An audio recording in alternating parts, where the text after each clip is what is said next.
escuchando La Mañana con Vos por la Radio Pública de Marcos Paz. Un pueblo, todas las voces.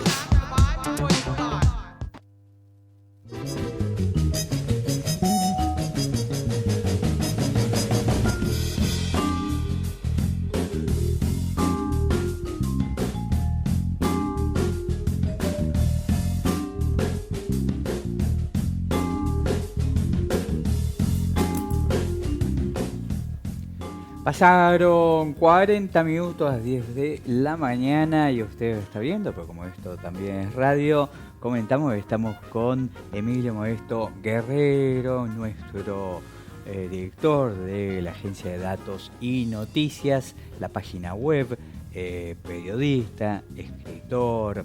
Y vamos a hablar de temas latinoamericanos, fundamentalmente lo que está viviendo, ¿no?, el pueblo hermano de Chile, lo que ha pasado en Ecuador, lo que está pasando en Bolivia. ¿Cómo estás, Modesto? Bienvenido. Fresco acá. Bueno. Bueno. A ver, arranquemos por Chile, que fue lo más duro, lo que hemos visto.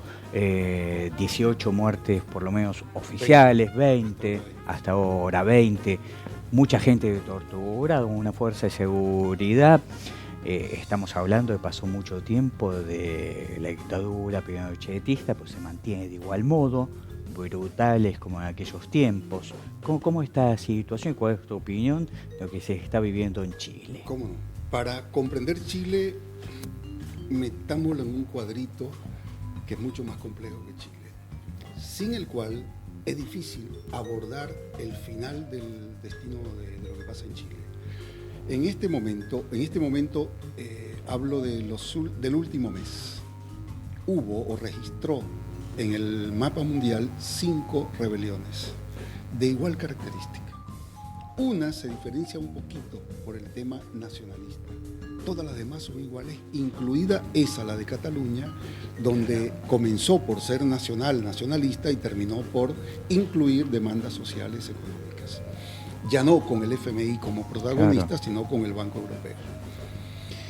¿Cuáles son esas 5 rebeliones? Bueno, Chile, sí. Ecuador, la primera. Sí. Antes que Ecuador, Haití, que lleva 3 semanas en rebelión, 3 semanas y media ya en rebelión. Y Líbano, que por estar tan lejana y ser un subcontinente plagado de guerras, uno no imagina que pueden darse luchas sociales tradicionales. Bueno, acaban de echar al presidente. Lo mismo que demanda el pueblo chileno, lo que demandaba la rebelión ecuatoriana y lo que demanda la rebelión de los catalanes, lo lograron los habitantes rebelados de Líbano. Ayer cayó el presidente de Líbano, echado por una rebelión en las calles que duró 3 semanas. Lo mismo que lleva la haitiana. ¿Qué demanda la haitiana, por ejemplo? Una cosa rarísima, porque lo importante de las rebeliones o acciones grandes, de magnitud, no es cómo comienzan, es cómo se desarrollan y cómo terminan. Porque toda rebelión, como toda acción humana, comienza por un pretexto, una cosa que puede ser minúscula o menor en la distancia, incluso de poca monta o poca importancia. El aumento del metro, al precio del metro en Chile, si tú lo mides con las demás cosas que demandan, son nada. Mínimas, no es nada. Nada. Claro. Fue la gotita que terminó de romper el vaso. Sí. Ese es el secreto de Chile. Bueno, el secreto de Haití es otro, pero es igual la cadena. Claro. En Haití funcionaba un plan energético. Ahí aumentaron un poquito el combustible. Un país que no tiene combustible, no produce nada. ¿De dónde llegaba el combustible de Haití? De Venezuela. Entonces mira cómo se encadenó un problema social local de un país muy pequeñito con un problema geopolítico latinoamericano. El bloqueo que le tienen aplicado a Venezuela desde Estados Unidos, Colombia, Brasil, Argentina y Lima y Perú, termina siendo efectivo en forma negativa en un país en el Caribe, en el que está pegado a Dominicana. ¿Por qué? Porque ese petróleo que llegaba de Venezuela se gestionaba a través de Petrocaribe, que es una organización internacional energética creada por Chávez para ayudar a países que no tienen petróleo, sobre todo el Caribe. Bueno, la cuenta de Petrocaribe en Haití, en un banco de Haití, fue secuestrada. Y le sacaron a Petrocaribe la posibilidad de operar en Haití. Haití se quedó sin petróleo. A ellos, a los que hacen eso, no les importa si se quedan sin petróleo. Les importa la condición geopolítica de bloquear. Entonces, el bloqueo ya no es solo a Venezuela, también lo aplican a Haití. La gente se rebeló por un pequeño aumento en el combustible y terminó encadenando una serie de demandas que condujo a la gente a la calle por decenas de miles primero y llegó a cientos de miles. Cientos de miles en Haití. Es como si acá en Argentina, en la proporción poblacional, salieran a la calle 3 o 4 millones de personas, ¿se entiende? Es muy fuerte, cientos de miles en Haití. Con el estilo caribeño o haitiano, salen a la calle y no tienen miedo a la muerte. En otras sociedades, con otras formas institucionales y tradiciones culturales, el miedo a la muerte contiene. En algunas sociedades no los contiene. Bueno, entonces Haití no sé cómo va a terminar. Lo que sé es que ha comenzado desde hace 3 semanas y media una rebelión. Vamos a ver cómo termina. Ecuador fue la segunda rebelión que explotó, ya terminó, no terminó el conflicto, sí la rebelión. Terminó de una manera que en teoría política se llama empate a favor de uno. Cuando es empate se supone que los dos ganan, los dos pierden. O los dos no ganan o los dos no pierden. Hay empates en política, porque en la política 2 más 2 nos da 4, nunca. Entonces, hay empates que son a favor de alguien, no son iguales como resultado. En Ecuador, ¿cómo se mide eso?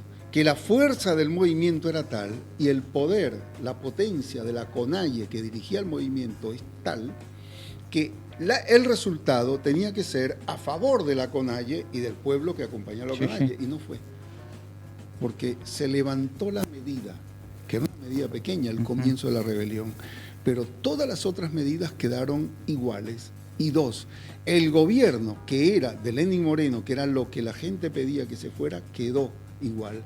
Y 3, la medida que levantaron quedó condicionada a otra serie de medidas nuevas que la van a replantear o la van a reactivar. Entonces, por eso se dice que es un empate a favor del gobierno. No hay una derrota de la CONAIE, al revés, hay una victoria de la CONAIE porque obligó al gobierno a sentarse. ¿Desde cuando un sindicato de indios o de indígenas obliga a un gobierno de blancos racistas a sentarse? Eso ocurrió en Sudáfrica por otras cosas. Bueno, y acá ocurre, entonces es muy buena la victoria de la CONAIE, pero el resultado no es suficiente. Por eso surge una nueva dirección en la CONAIE. El líder que había, Vargas, se llama Vargas, está siendo reemplazado por otro líder mucho más joven y más radical, porque fue el que dio el mejor discurso o la mejor intervención en la reunión con Lenín Moreno, fue el más radical. Y Chile es lo más espectacular y lo más vecino también. Por eso en Argentina no existe la rebelión, ni la del Líbano, ni la de los negritos haitianos, y la de Ecuador. Pero, ¿y por qué, Modesto? Pues digo, hemos sufrido, ¿no?, una quita de derechos, ¿no?, y una metida de mano en el bolsillo mucho más grande de lo que ha pasado en casi todo el continente de estas rebeliones. Correcto, ese es un secreto bien guardado. La explicación es, en Chile no hubo mecanismo o medio de contención en el camino a la rebelión. No hubo. Los estudiantes, los jóvenes, más que estudiantes, o mucho más que estudiantes, que saltaban los molinetes del metro para no pagarlo el día que lo aumentaron, no actuaban en nombre de un partido o de un movimiento social o una organización piquetera. No. Está surgiendo en los últimos 5 días una organización social, no de carácter partidario, político-social, que pudiera ser emparentado, pero con muchas diferencias con la CETEP de Argentina. Pero es otra cosa, es un movimiento que produce una organización de dirección política que se parece al movimiento, porque en Chile, al revés de Haití, sí existen instituciones políticas muy tradicionales, de izquierda. Ahora hay 5 organizaciones de izquierda con representación parlamentaria. La más tradicional es el Partido Comunista, que gobernó ya en el año 1932, y gobernó co-gobernó con Allende. Es una organización de mucho poder, dirige la Central Obrera, tiene la diputada más votada y más famosa del país, que es esta muchacha que fue líder universitaria, una jovencita que se hizo gran líder incluso con imagen latinoamericana. Vallejo, no sé cuánto Vallejo, la famosa diputada muy joven. Bueno, ahí existe el Frente Amplio, que es un organismo político de izquierda nuevo, más socialdemócrata, pero también es de izquierda, y ellos están en el Parlamento. Bueno, al senador más importante del Partido Comunista lo sacaron de la marcha del domingo. Una marcha de 1.200.000 en Santiago y alrededor de 3 millones en todo el país. En la marcha de Santiago, en la caminata de Santiago, el senador se metió a apoyar. Y la gente no lo odia como a Piñera. A Piñera lo quieren salido del gobierno, pero no quieren a ningún interventor de partido que se meta a aprovechar una marcha ciudadana. Bueno, ese es el caso de Chile. ¿Y por qué en Argentina no ocurrió lo mismo, habiendo más razones? Uno, ocurrió en diciembre del año 2017. Hubo acá casi una rebelión con el tema nacional con los jubilados. Con jubilados, exactamente. Una rebelión local, porque lo que hubo en la capital fue, si se hubiera ampliado a otros lugares, se hubiera mantenido 3 días, es una rebelión. Con 2-3 días es una rebelión. Acá fue contenida o logró lo que quería. Y segundo, de ahí en adelante, el gobierno de Macri, haciendo peor las cosas que lo que había hecho hasta ese momento, agrediendo más a la población fue contenida de 2 maneras. Uno, con muchos planes o choriplanes, como les gusta decir a ellos, muchos planes, creo que fueron 4.000 millones de pesos que repartieron, y la gente, cuando está en el nivel límite de desesperación de los jugos gástricos, cualquier cosa lo contiene, porque tiene hambre. No es el obrero que ha comido y bebido y amado y va a luchar. No, este es el trabajador no oficial, no en blanco, ¿cómo sería? No formal, que está en el nivel de la desesperación, de la sobrevivencia, y si le dan un plato de comida, se calma por eso, por lo menos por un rato. Eso contuvo. Entonces la CETEP jugó un rol de contener. Y luego las elecciones.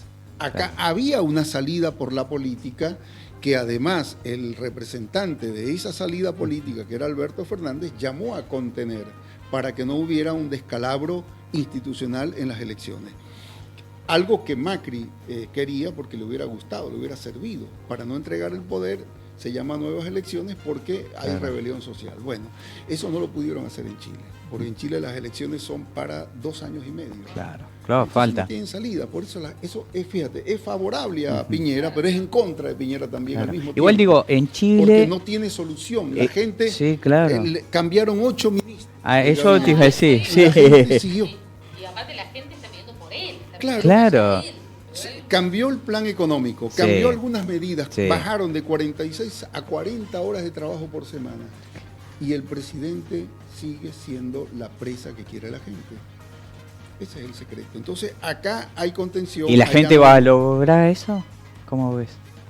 Depende de lo que hagan los partidos políticos, si presionan, los partidos de izquierda u opositores, si presionan.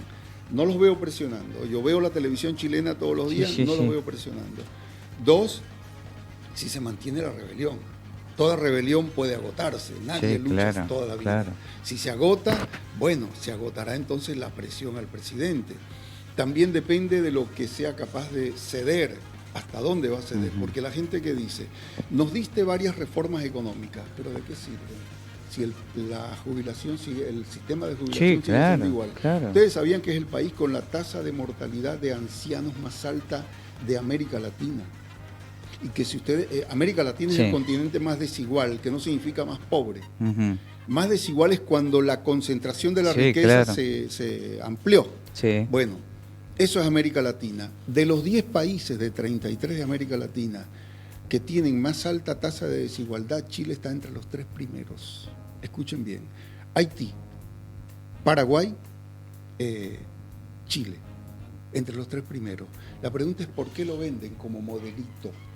de paradigma, modelito neoliberal, porque le fue bien al neoliberalismo. Entonces ahí la gente explota no por el pasaje es el pretexto necesario. Por los explota 30 por 30 años claro, de acumulación de odio. Yo cuando vi la rebelión de Chile, inmediatamente me está escribiendo para nosotros, para ADN, un muchacho, un periodista que vivió acá, está allá, lo conecté y él hace diarias reportes, ¿no? Ahora le hice una entrevista ya más distinta. Yo recordé, hablando con él, la rebelión del Caracazo, porque el Caracazo explotó por un pequeño aumento en el pasaje, una cosa menor. Bien, pero ¿qué se expresó en esa rebelión por un pequeño aumento en el pasaje? Allá igual, 30 años de acumulación, de desesperación. La gente no lucha siempre, lucha solo en algún momento, porque luchar es un sacrificio. Por eso es una idiotez en términos de política o teoría política o teoría social, cuando le quieren endilgar la rebelión. Cada vez que hay una rebelión son los bigotes de Maduro o es... ahora incluso hasta la Cámpora estaban acusando de que estaba en Chile. Yo tuve 3 llamadas para preguntarme si estaba en la frontera de Chile. Porque viven de la paranoia. Viven de fantasía, pues no tienen explicación científica, pero un hecho real baja la fantasía. Entonces en Chile ellos dicen que es una conspiración bolivariana, igual que en Ecuador dijeron que era Correa y los correístas que estaban detrás, olvidando el hecho real de que hay una gente que no aguanta más. Por supuesto. Te hago la última, Modesto, ya tenemos que al ADN dentro de un rato, justamente. ¿Ves un aire nuevo en Latinoamérica, digo, con estas rebeliones y con cambios de gobierno, como por ejemplo acá los Fernández? Hay una relación entre las rebeliones sociales que hemos visto o que hemos analizado acá y el voto en Argentina. El voto en Argentina, el voto en sí mismo es lo contrario de una rebelión. Es una acción pasiva para que otro gobierne. Es lo contrario de una rebelión. La rebelión es cuando yo actúo en la calle, sin invitación de nadie. Entonces, pero hay un elemento vinculante entre el voto en Argentina, que es un voto de rebeldía, de reacción contra un plan económico, una masacre social que se ha hecho acá, se está haciendo acá, y esas rebeliones. ¿Por qué? Porque si no hubiera elecciones, habría rebelión. Si acá no hubiera elecciones, no habría sido o habría sido junto con Haití, Ecuador, Argentina, no sé si antes, no lo sé. Lo que sí sé es que en el camino estaba, es más, no está asegurado que en Argentina no haya una rebelión. No está hay que ver cuál es el camino a diciembre, falta, ¿no? Hay que saber que si hubiera habido un golpe de dólar y una masacre de hambre esta semana, que era uno de los planes que había, entonces no está descartado. 2, está descartado teóricamente que en Brasil haya una rebelión, no está descartado. No está descartado en América Latina nada, porque es un problema latinoamericano en relación al imperio dominante. Al imperio dominante se le comenzó a desgastar, a agrietar, a vidriar el plan económico que aplican para toda América Latina, favoreciéndose ¿en qué? En las derrotas del progresismo en América Latina. Por eso tu pregunta conduce a la siguiente respuesta o final. No les es fácil consolidar los nuevos gobiernos, porque tienen rebeliones sociales a las que les temen mucho y tienen elecciones con alternativas políticas, así no sean de izquierda radical, son alternativas políticas al neoliberalismo. El plan de Alberto es antineoliberal, aunque no sea de izquierda. Eso hace que Estados Unidos esté muy preocupado. Deben estar revolviendo las cartas y removiendo los planes para ver cómo hacen, porque se les cayó el plan. Brasil con Argentina era el plan de hegemonía. Sin Argentina no puede. Explicación, Bolsonaro ataca a Alberto. Le dice, te voy a sabotear el Mercosur. Y sin Mercosur, sin ese organismo de contención y control, es difícil para Bolsonaro, por ejemplo, atacar a Venezuela. El plan de invadir a Venezuela se les cayó, porque se les cayó Ecuador, se les cayó Chile y se les cayó Argentina. les queda solo Brasil. Y Brasil tiene un general de ejército que dice: nuestras Fuerzas Armadas no invaden territorios latinoamericanos. Se lo dijo a Bolsonaro, el general de San Pablo. Entonces, mira cómo se mezcla geopolítica con problemas económicos y sociales. Qué fantástico, ¿eh? Muy bueno. Bueno, muy bien. Gracias, Modesto, ¿eh? Okay.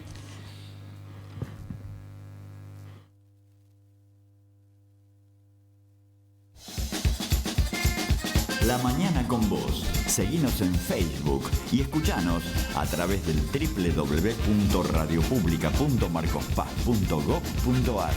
La Mañana con Vos, por la Radio Pública de Marcos Paz. Un pueblo, todas las voces.